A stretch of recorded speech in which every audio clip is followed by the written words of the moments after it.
సుమన్ టీవీలో మీ business promotions కోసం ఈ కింది నెంబర్ను సంప్రదించగలరు.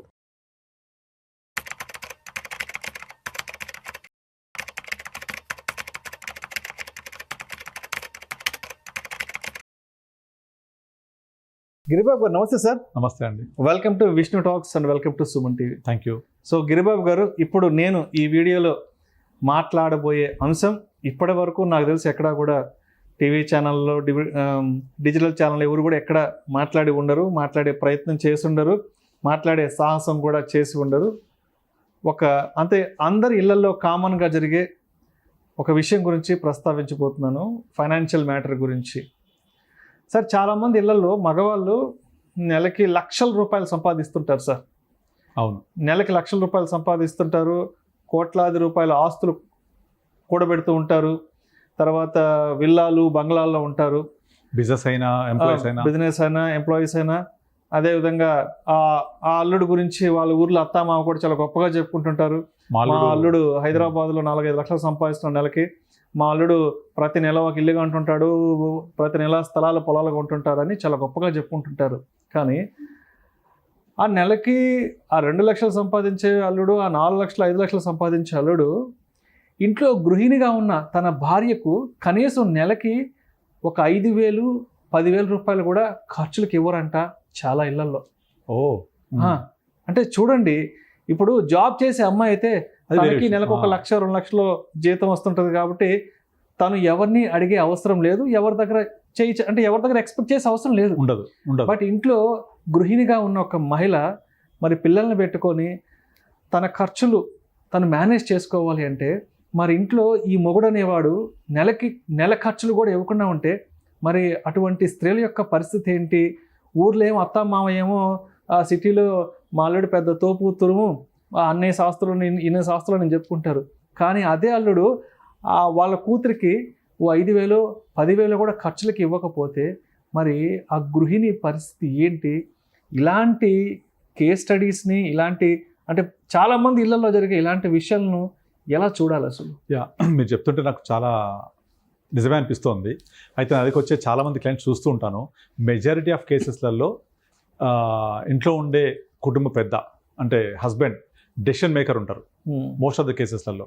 ఎందుకంటే నేను సంపాదిస్తున్నా కాబట్టి ఎటువంటి ఫైనాన్షియల్ డెసిషన్స్ నేనే తీసుకోవాలి, ఎట్ ద సేమ్ టైం ఈ డబ్బులు ఖర్చు ఎలా పెట్టాలి, దీంట్లో ఎవరెవరికి ఎంత కేటాయించాలి, వైఫ్కి ఎంత ఇవ్వాలి, వాళ్ళే డిసైడ్ చేస్తుంటారు.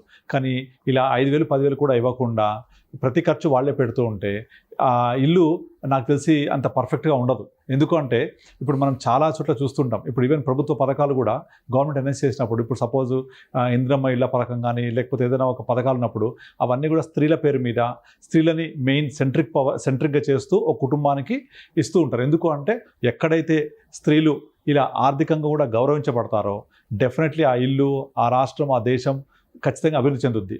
కనుక ఇప్పుడు మన ఫైనాన్స్ మినిస్టర్ ఉన్నారు Nirmala Sitharaman, being a female, తను దేశాన్ని మొత్తం చక్కబెడుతూ మొత్తం అందరికీ ఒక గైడెన్స్ ఇస్తూ దేశాన్ని 50 లక్షల కోట్ల బడ్జెట్తో నడిపిస్తున్నారు కదా.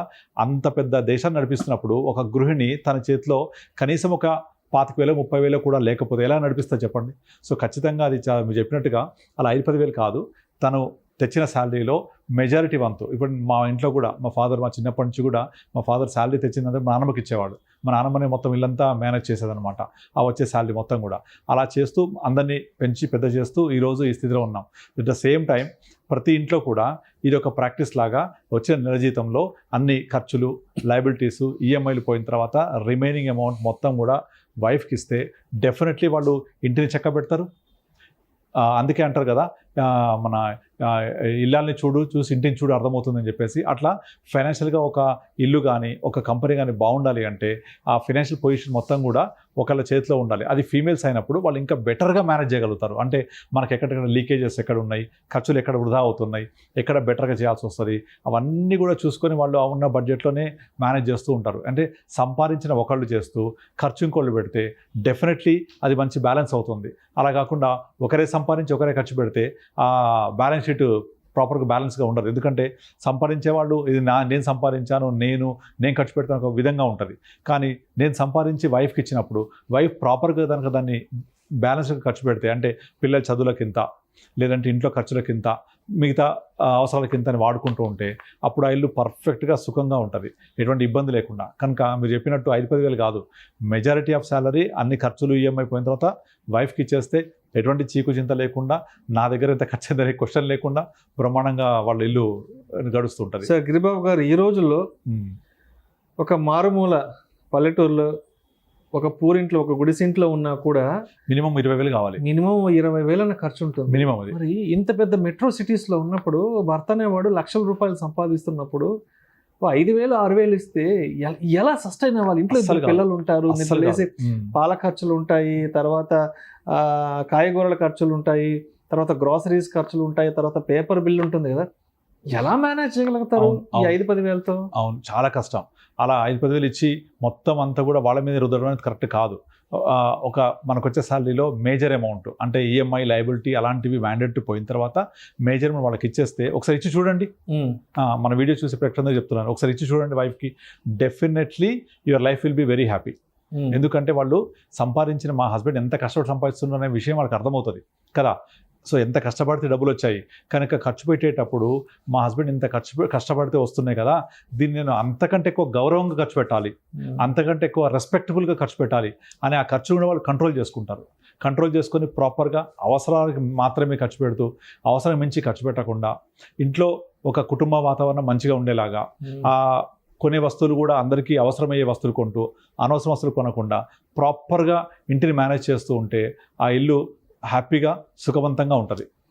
సార్ గిరిబాబు గారు, చాలామంది ఇళ్లలో మగవాళ్ళు ఆడవాళ్ళకున్న ఆర్థిక అవసరాలు తీర్చకుండా ఆడవాళ్ళతో శారీరక అవసరాలు మాత్రమే తీర్చుకుంటుంటారేమో అనిపిస్తుంటుంది. ఎందుకంటే నిన్ను నమ్మి ఒక ఆడబిడ్డ ఇంటికి వచ్చినప్పుడు ఆమెకి సంబంధించినటువంటి ఆర్థిక అవసరాలు, ఆమెకి సంబంధించినటువంటి మంచి చెడు ఖర్చులు కూడా అన్నీ చూసుకోవాలి. అది ఆర్థిక అవసరాలు కాదు, ఆర్థిక స్వేచ్ఛ. ఆర్థిక స్వేచ్ఛ ఎంత ఎక్కువ ఇస్తే, ఆర్థికంగా ఎంత భద్రత కల్పిస్తే ఆ ఇల్లు అంత పర్ఫెక్ట్గా ఉంటుంది, అంత శుభప్రదంగా ఉంటుంది. కనుక వాళ్ళకి మనం ఇవ్వాల్సింది ఆర్థిక స్వేచ్ఛ, ఆర్థిక భద్రత, నేనున్నాననే ఒక నమ్మకం, అవన్నీ కల్పించినప్పుడు డెఫినెట్లీ వాళ్ళ లైఫ్ ఎక్సలెంట్గా ఉంటుంది. ఇప్పుడు 5,000, 10,000 కూడా ఇవ్వడానికి నీకు మనస్కరించినప్పుడు పెళ్ళి ఎందుకు చేసుకోవడము? అవును, 5,000, 10,000 రూపాయలు ఇవ్వలేని మనస్తత్వం లేని నీకు ఈ ఆస్తులు ఎందుకు, బంగ్లాలు ఎందుకు, స్థలాలు ఎందుకు, పొలాలు ఎందుకు, పోతా ఏమైనా నెత్తిని పెట్టుకొని పోతావు అనిపిస్తుంటది నిజంగా కొంతమందిని చూస్తుంటే. దీనికి మీరేమంటారు? అవును, 100% రైట్ అండి. నార్మల్గా ప్రతి కుటుంబంలో కూడా వైఫ్ ఉద్యోగం చేయాల్సిన అవకాశాలు ఉండకపోవచ్చు. అవును, అందరికీ ఉండకపోవచ్చు. అలాంటప్పుడు ఇక ప్రతి భార్య కూడా ఉద్యోగం చేసి సంపాదించాలి అంటే కుదరదు. కనుక ఒక విధంగా చెప్పాలంటే భార్య ఉద్యోగం చేస్తున్నట్టే. ఎందుకంటే పొద్దున్న లేచి నువ్వు ఆఫీస్కి వెళ్ళినప్పుడు నీకు కావాల్సిన అవసరాలన్నీ తీర్చడము, ఇంట్లో కుటుంబానికి సంబంధించిన వంట వండడం దగ్గర నుంచి సాయంత్రం మళ్ళీ వచ్చేప్పటికి ఇల్లంతా శుభ్రంగా మీకు మళ్ళీ ఒక మంచి వాతావరణం సృష్టించి ఇవ్వడానికి తను పొద్దున్నుంచి దాకా మొత్తం కష్టపడుతూనే ఉంటుంది. అంటే కష్టానికి జీతం అని చెప్పడం కాదు, కానీ వాళ్లకు హస్బెండ్ అనేవాళ్ళు తప్పకుండా సంపాదనలో కొంత పోర్షన్ పక్కన పెట్టి వాళ్ళకి ఇస్తే డెఫినెట్లీ వాళ్ళు హ్యాపీ ఫీల్ అవుతారు. మనకు కూడా పీస్ఫుల్గా ఉంటుంది, ఇంట్లో అన్ని విధాలుగా హ్యాపీ లైఫ్ ఉంటుంది. అది ఇంకొంతమంది ఉంటారు గిరిబాబు గారు, లక్షలు సంపాదిస్తుంటారు, ఏ పుట్టినరోజుకో పెళ్లి రోజుకో కనీసం రెస్టారెంట్కు కూడా తీసుకెళ్ళరంట కొంతమంది.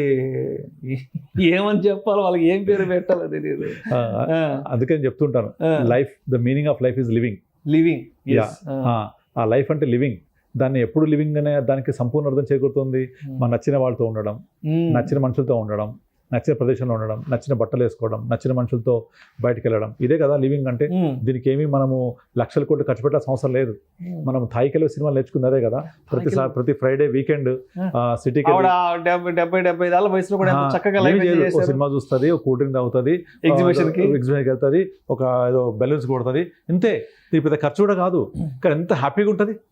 ఆ హ్యాపీనెస్ అనేది ఒక్కటి దానికంటే కూడా ఒక ఫ్యామిలీతో కనుక గడిపితే ఎంత హ్యాపీగా ఉంటుంది. ఆ ఫ్యామిలీ అట్మాస్ఫియర్ని క్రియేట్ చేయాలి అంటే వైఫ్కి ఆర్థికంగా స్వేచ్ఛని కలిగించి, ఆర్థికంగా బలపరిచి, మనమందరం ఇంత బాగున్నాము, నువ్వే ఖర్చు పెట్టని ఒకసారి ఇచ్చి చూడండి, మీకు ఆ డిఫరెన్స్ తెలుస్తుంది. సో అందరు బాగుంటారు. అప్పుడు నాకు కొంతమందిని చూస్తే అర్థం కాదు, వీడు ముఖానికి పెళ్ళి అవసరమా, అనవసరంగా ఆడబిడ్డని చేసుకొని వీడు ఇంత చేస్తున్నాడే అంటే. నాకు తెలిసి వాడు ఆ స్త్రీ నుంచి కేవలం వాడు వేరేది మాత్రమే ఎక్స్పెక్ట్ చేస్తుంటాడు, కానీ ఆవిడకంటూ ఒక ఆర్థిక స్వేచ్ఛ ఎలా కనిపించాలి, ఆవిడకంటూ ఒక ఆర్థిక స్వాతంత్రం ఎలా కల్పించాలి, ఆవిడకి అవసరమైన ఖర్చుల్ని అవసరాలను ఎలా చూసుకోవాలన్నది చాలా మంది ఇళ్లలో ఆలోచించారు సార్. ఏదో అవును. ఏదో నియంతలాగా ఉంటారు కొంతమంది. అవును, అసలు అవును, ఆవిడకి ఏం కావాలి, ఆవిడ ఖర్చులు కూడా చూడరు. కానీ చాలా తప్పది. ఎప్పుడైతే మనం కనుక దాన్ని అర్థం చేసుకొని స్త్రీకి ఆర్థిక స్వేచ్ఛ ఇంట్లో కల్పించి మీకు కావాల్సిన విషయాలలో ఇగో మన జీతం వచ్చింది, ఈ జీతం మొత్తాన్ని ఈ ఖర్చుకి దీనికి నువ్వు పెట్టు అని మొత్తం తన చేతిలో పెట్టండి. డెఫినెట్లీ ఆ ఫ్యామిలీ బడ్జెట్ మిగులు బడ్జెట్ అవుతుంది ఖచ్చితంగా. అంతేగాని లోడ్ బడ్జెట్ అవ్వదు. ఎందుకు మనం నార్మల్గా మగవాళ్ళు ఏం చేస్తారు, నెలాఖరికి వచ్చేప్పటికి మొత్తం జీతం అంతా అయిపోయింది, క్రెడిట్ కార్డ్స్ గీకుతూ ఉంటారు కదా, చూస్తారు. పెద్ద ఫ్యాషన్ అయిపోయింది. తర్వాత నేను పొలం కొనాలి, స్థలం కొనాలి అని చెప్పేసి పర్సనల్ లోన్ తీస్తారు. ఇంకా నెల జీతం ఏమైపోయిందిరా అంటే మొత్తం అంతా కూడా లోన్లు కట్టడానికి, అప్పులకు, ఖర్చులకే పోయింది అని చెప్తారు. అలా కాకుండా వచ్చిన జీతం వచ్చినట్టు వైఫ్కి ఇచ్చి తన ద్వారా ఖర్చు పెట్టించండి. ఎక్కడ అవసరం ఉంది, ఎక్కడ అవసరం లేదు, ఏది కావాలి, ఏది వద్దు అని ప్లాన్ చేసుకొని ప్రాపర్గా బడ్జెటింగ్ చేసుకుంటే 100% అది మిగులు బడ్జెటే అవుతుంది. ఆ మిగులు బడ్జెట్ తోటి ఆస్తులు సృష్టించవచ్చు కూడా. అలాగే మ్యూచువల్ ఫండ్స్ ఇన్వెస్ట్ చేసుకోవచ్చు, ఫైనాన్షియల్ ప్లానింగ్ చేయొచ్చు. దానివల్ల వాళ్ళ లైఫ్ ప్రశాంతంగా ఉంటుంది. అంతేగాని చాలా మందిని చూస్తుంటే రిటైర్మెంట్కి డబ్బులు ఉండవు, రిటైర్మెంట్కి ప్లానింగ్ ఉండదు, ఒక వెకేషన్కి డబ్బులు ఉండవు, ఏమంటే వచ్చాయి ఖర్చు అయిపోయాయి అని చెప్తూ ఉంటారు.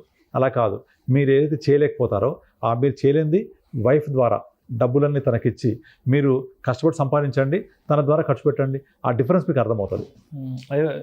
మన పెద్దవాళ్ళకి మాట చెప్తుంటారు స్త్రీకి సంబంధించి, ఎక్కడైతే స్త్రీ సంతోషంగా ఉంటుందో, ఆనందంగా ఉంటుందో అక్కడ కుటుంబం బాగుంటుంది, ఆ కుటుంబం బాగుంటుంది. ఆ ఇంట్లో ఒక లక్ష్మీ తత్వం అనేది ఎప్పుడు కూడా ఒక పాజిటివ్ వైబ్స్ ఉంటాయి. కరెక్ట్.